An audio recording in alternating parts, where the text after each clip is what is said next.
You like the lighting? It's a little different. This is a brief Emily Dickinson poem for today. One of those where she looks out the window and watches the plants. Here it is. Apparently with no surprise to any happy flower, frost beheads it at its play in accidental power. The blonde assassin moves on. The sun proceeds unmoved to measure off another day for an approving God. That's it. Doesn't seem too profound.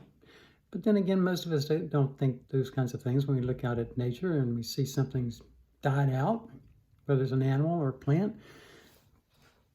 So it's kind of serious, but it really can't be serious because you look at how her tone messes around. The first line, apparently with no surprise. So she doesn't know, but apparently, no surprise to any happy flower. I think we know what that's called.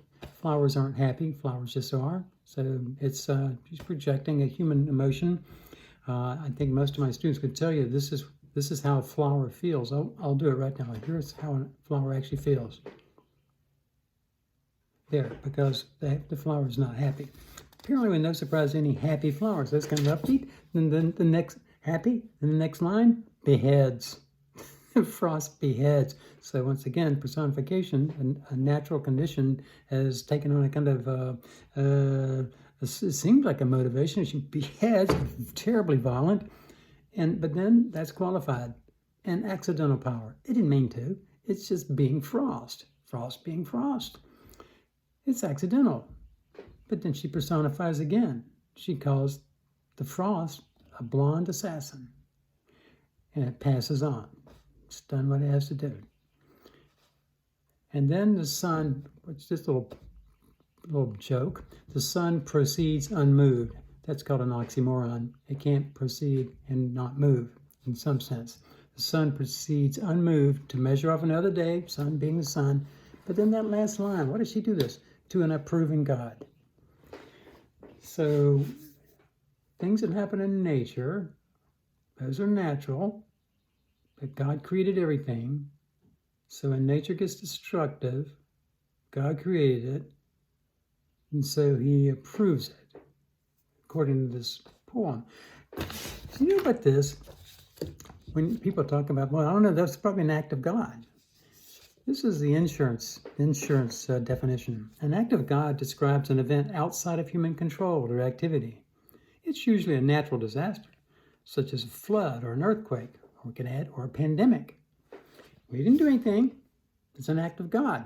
I guess even if you're an atheist, it's still an act of God. So it's just something to ponder. And she's really good at doing this. She's like, don't just look at stuff. Think about it for a second. I've got some really nice bumper stickers here that I made up myself. Nothing